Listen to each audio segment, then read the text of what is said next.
지금부터 3월 28일 주일 새벽 예배를 하나님께 드리겠습니다. 다 같이 사도신경으로 우리의 신앙을 고백하겠습니다. 전능하사 천지를 만드신 하나님 아버지를 내가 믿사오며 그 외아들 우리 주 예수 그리스도를 믿사오니 이는 성령으로 잉태하사 동정녀 마리아에게 나시고 본디오 빌라도에게 고난을 받으사 십자가에 못 박혀 죽으시고 장사한 지 사흘 만에 죽은 자 가운데서 다시 살아나시며 하늘에 오르사 전능하신 하나님 우편에 앉아 계시다가 저리로서 산 자와 죽은 자를 심판하러 오시리라. 성령을 믿사오며 거룩한 공예와 성도가 서로 교통하는 것과 죄를 사하여 주시는 것과 몸이 다시 사는 것과 영원히 사는 것을 믿사옵나이다. 아멘.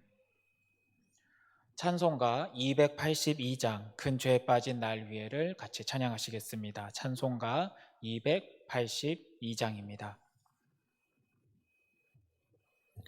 큰 죄에 빠진 날 위해 주 보혈을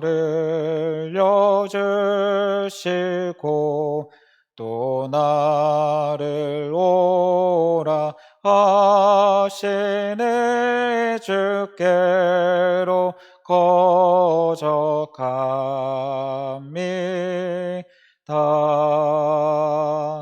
내 죄를 씻는 능력은 주 보혈밖에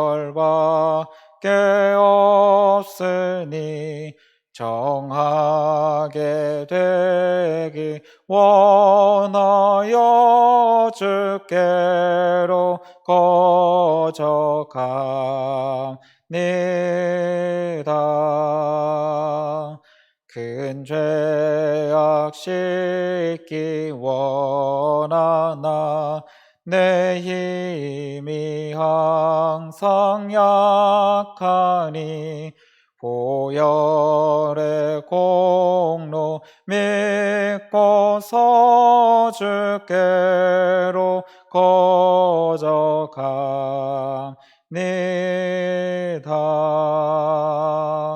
내 죄가 심히 무거워 구하여 줄이 없으니 내 의심 떨쳐 버리고 주께로 거적합니다.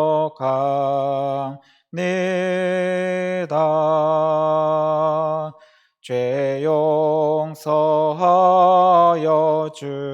주시고 내 마음 위로하심을 나 항상 믿고 고마워 주께로 거적합니다. 주 예수 베푼 사랑이 한없이 크고 넓으니 내 뜻을 모두 버리고 주께로 거적합니다.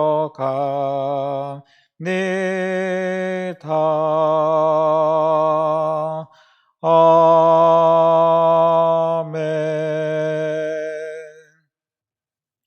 오늘 이 새벽에 우리에게 주시는 하나님의 말씀은 마태복음 26장 57절에서 68절까지 말씀입니다.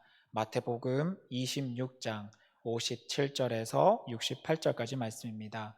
신약 47면입니다. 하나님의 말씀을 저와 여러분이 한 절씩 교독하도록 하겠습니다.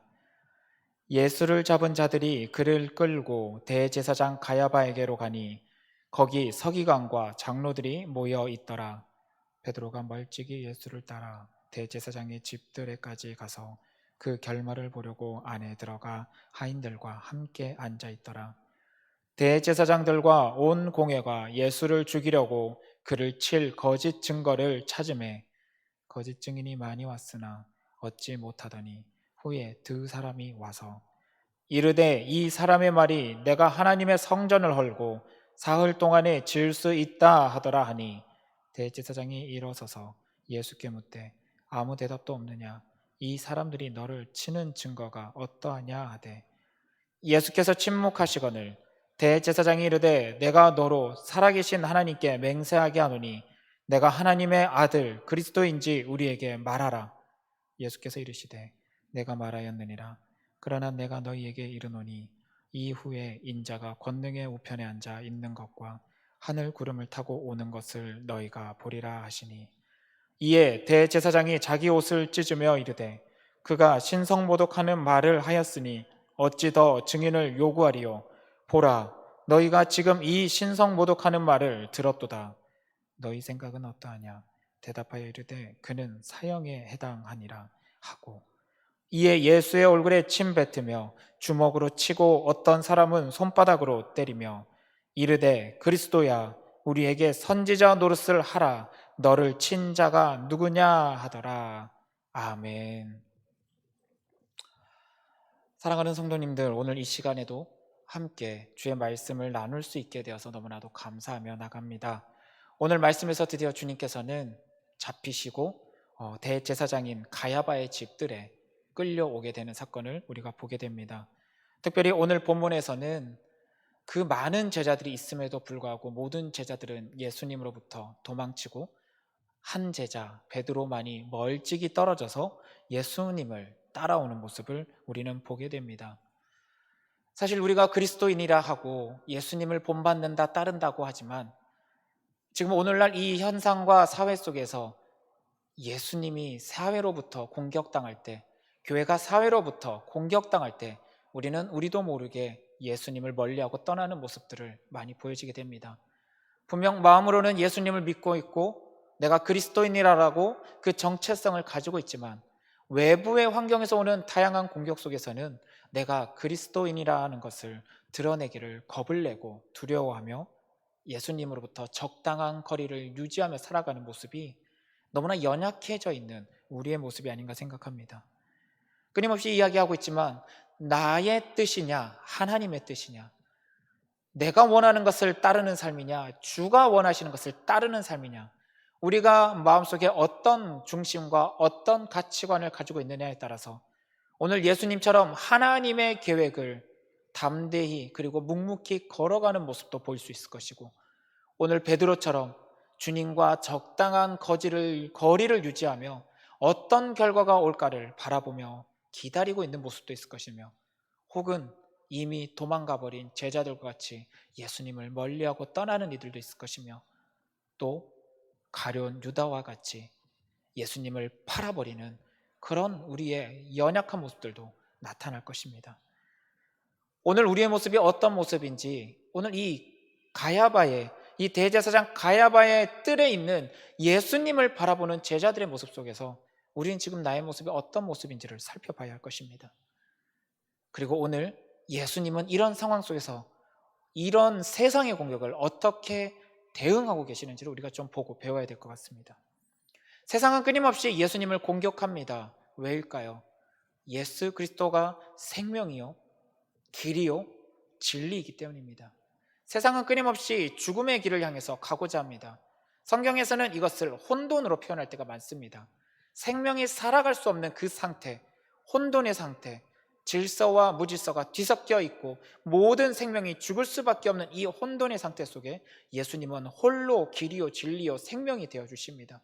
그런 예수님이기 때문에 세상은 예수님을 공격하고 그 예수님의 생명의 능력을 무너뜨리려고 합니다.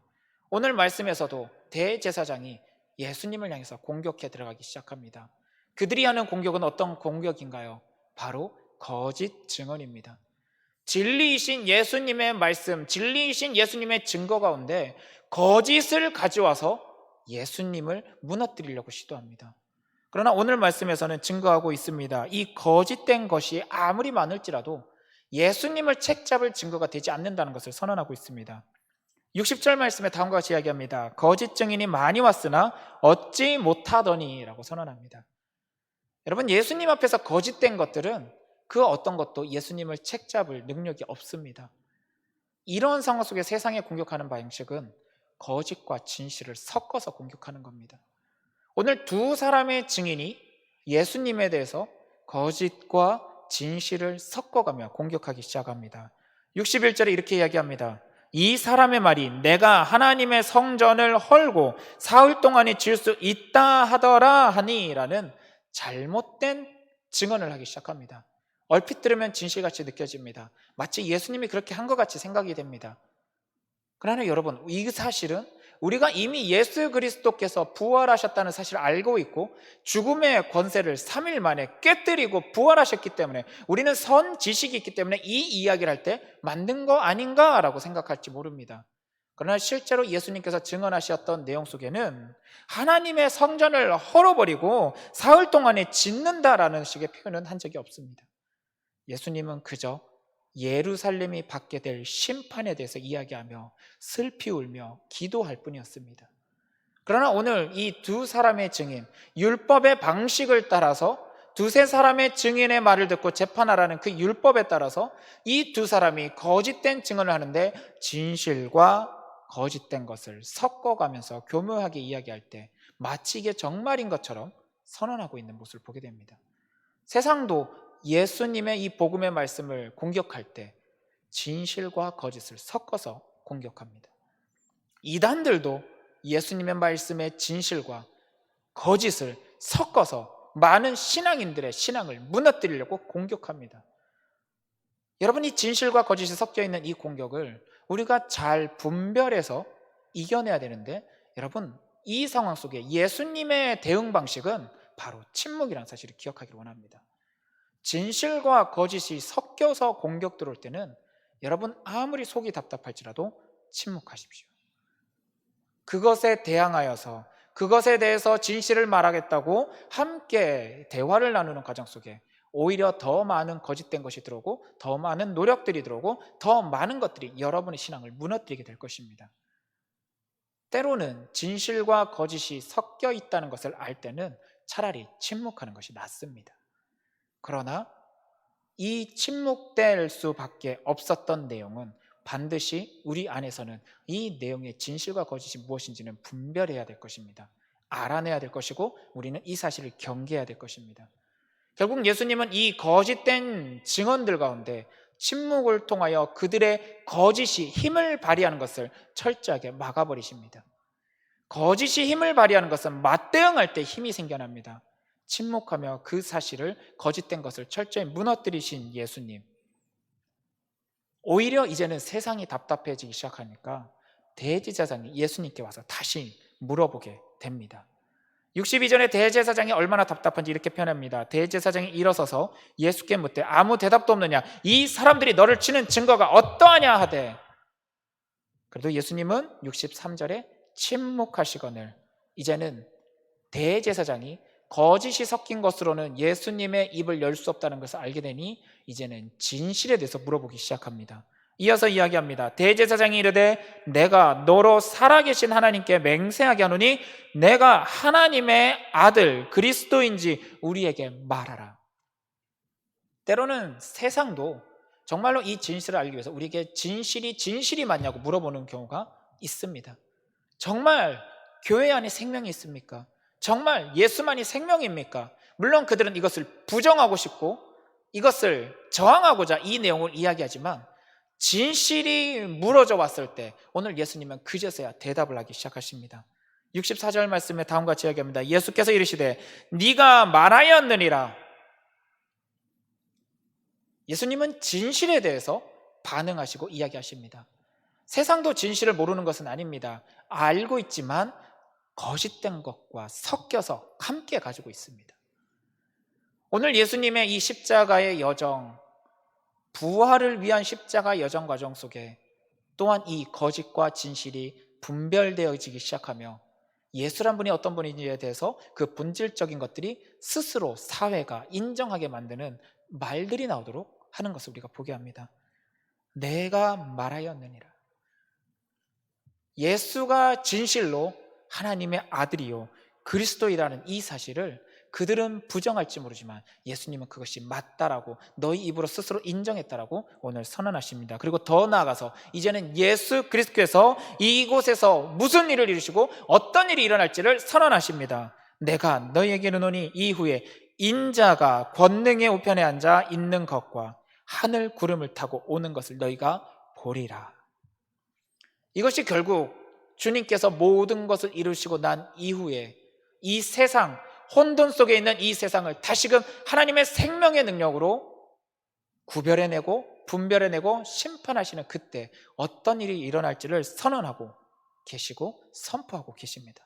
세상은 이 경고, 이 예수 그리스도의 경고의 말씀을 듣고 그들이 회개하고 돌이키고 그들이 진리 안에 다시금 되돌아오는 그 일을 행해야 되지만 세상은 끊임없이 예수를 대적하고 진리를 대적하고 복음을 대적하며 나갑니다. 마치 그것이 오히려 진실인 것처럼, 대적하는 것이 오히려 옳은 것처럼 그들은 온몸을 다하여 표현합니다. 65절 말씀에 이에 대제사장이 자기 옷을 찢으며 이르되 그가 신성모독하는 말을 하였으니 어찌 더 증인을 요구하리요. 주님은 진실을 이야기하였고 본질을 이야기하였고 하나님의 계획을 말씀하셨지만 세상은 진실을 거짓된 것으로 만들고 거짓된 것을 진실인 것처럼 꾸미며 나가고 있습니다. 주님은 결국 진실을 말하였고 그 진실 때문에 오늘 죽음의 길을 향해서 걸어가고 계십니다. 신성모독하였도다. 세상은 그것을 가지고 오히려 신성모독하였다고 예수님을 향하여 공격해오는 것을 우리는 보게 됩니다. 사랑하는 우리 성도님들, 정말 우리가 복음을 따라 살아간다는 것은 때로는 너무나 억울해서 답답하고 속에 할 말이 너무나 많지만 말할 수 없는 상황들이 수없이 많을 것입니다. 우리 청년들과 대화를 나눌 때 가끔 청년들이 이런 이야기를 합니다. 목사님, 더 이상 욕먹기 싫어요. 더 이상 욕먹기 싫어요.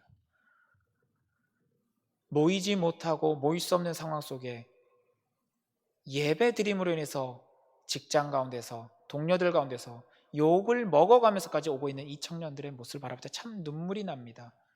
그런데 또 한편으로선 참 마음이 아픕니다. 그럼에도 불구하고 우리가 이것을 받을 각오를 해야 된다는 것, 그 사실 때문에 너무나 마음이 아픕니다.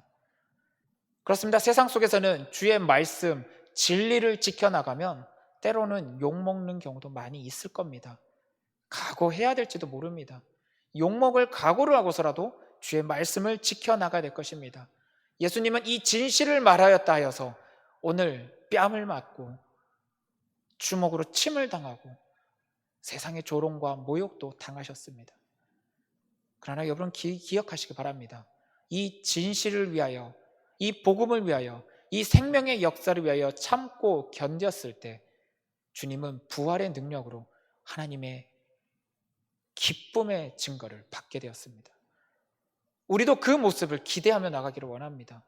세상은 우리를 공격하고 우리를 욕하고 우리를 향해서 비방할지라도 내 안에 진리가 있다면, 생명의 복음의 진실이 있다면 여러분 그 진실의 말씀, 복음의 말씀, 진리의 말씀 붙잡고 견디시기를 원합니다. 견디는 자에게 주님은 귀한 영광의 역사로 생명의 면류관으로 여러분에게 은혜를 허락하실 것입니다. 우리는 이 약속, 이 복음 있기에 오늘도 참고 견딜 수 있습니다. 오늘은 종려주일입니다. 예수님께서 예루살렘에 입성하시는 날입니다. 예루살렘에 입성한 이유는 세상의 영광과 칭송을 받기 위함이 아니라 바로 하나님의 뜻을 이루어 생명의 역사를 이루기 위하여 이 예루살렘으로 들어오고 계시는 길입니다. 2000년 전에 그 역사가 지금을 살아가고 앞으로를 살아갈 이 그리스도인들, 바로 여러분들을 위한 행적이었고 여러분을 위해서 앞서서 주님께서 이루신 놀라운 은혜의 길입니다. 우리가 이 사실을 기억하며 오늘 주님의 행적을 다시금 묵상하는 하루가 되시기를 원합니다. 오늘을 필두로 이제 고난주간이 시작이 될 겁니다. 여러분, 고난주간 동안 무엇을 하고 있으실 생각이십니까? 예수 그리스도의 행적을 다시금 되돌아보며 나를 위해 희생하셨던, 생명을 위하여 희생하셨던 우리 주님의 행적을 다시 곱씹는 시간 될 수 있기를 원합니다. 주님은 이것을 위하여 모든 것을 참으셨고 견디셨습니다. 그리고 부활하셨습니다. 우리가 이 주님의 부활의 능력 안에 오늘 하루도 기쁨으로 살아가실 수 있기를 원하고, 오늘 주일 아버지와 동행하는 시간 될 수 있기를 원합니다. 같이 기도하겠습니다. 사랑하는 하나님, 감사드립니다. 주여, 이 시간도 우리와 함께 하시기를 원합니다. 주와 동행하기를 원합니다. 생명을 위하여, 진리를 위하여 우리를 구원코자 그 모든 수욕과 모든 아픔을 참으신 주님, 거짓과 진실이 섞여 있는 세상 속에 오직 진실에만을 대답하셨고 진리 안에서만 반응하셨던 주님의 모습을 기억하며 우리 안에 생명의 그 진리의 말씀 안에 반응하는 자가 되고, 그 말씀의 선을 올바르게 세우는 사랑하는 우리 성도님들 될 수 있도록 주여 함께하여 주시옵소서. 오늘 귀한 주일입니다. 이 주일 가운데 아버지 앞에 주님과 함께 동행하는 시간 될 수 있게 도와주시고, 귀하게 예배드리며 나갈 때 우리 안에 더 놀라운 아버지의 은혜가 풍족하게 임할 수 있도록 귀한 은혜 허락하여 주시옵소서. 지금은 주님이 가르쳐 주신 기도로 예배를 마치도록 하겠습니다. 하늘에 계신 우리 아버지여, 이름이 거룩히 여김을 받으시오며 나라가 임하시오며 뜻이 하늘에서 이루어진 것 같이 땅에서도 이루어지이다. 오늘 우리에게 일용할 양식을 주시옵고, 우리가 우리에게 죄 지은 자를 사하여 준 것 같이 우리 죄를 사하여 주시옵고, 우리를 시험에 들게 하지 마시옵고 다만 악에서 구하시옵소서. 나라와 권세와 영광이 아버지께 영원히 있사옵나이다. 아멘. 우리 같이 기도하기를 원합니다. 오늘 주일 예배와 한국 교회들이 살아나는 역사를 위하여, 무엇보다 이 고난주간과 부활주일을 통하여 정말로 부활의 역사가, 생명의 역사가 이 교회들마다 나타날 수 있게 해달라고 우리 예배와 그리고 교회, 한국 교회들을 위하여 함께 기도하기를 원합니다. 같이 주님 한번 크게 외치시고 있는 현장 속에서 함께 기도하도록 하겠습니다. 주여, 아버지, 이 시간도 기도하며 나갑니다. 주여, 오늘 예배를 위하여 기도하며 나갑니다. 주님, 오늘 함께하여 주시옵고 아버지 인도하여 주시옵고 아버지 뜻이 나타날 수 있도록 도와주시옵소서. 아버지 함께 하시기를 원합니다. 주님 온전히 함께 하시기를 원합니다. 아버지 함께 하시기를 원합니다. 주여, 함께 하여 주세요. 주님의 뜻이 이루어지게 하시옵고 아버지의 영광이 나타나게 하여 주시옵소서. 생명을 위하여 희생하셨던 주님의 그 은혜를 기억합니다. 생명을 위하여 그 길을 묵묵히 걸어가셨던 주님을 기억합니다. 주여, 우리의 오늘 하루의 삶 속에 아버지 우리도 진리 안에서 나아가게 하여 주시옵소서. 거짓과 진리가 섞여서 우리를 공격할 때 주여, 때로는 침묵하는 지혜를 허락하여 주시고 진리가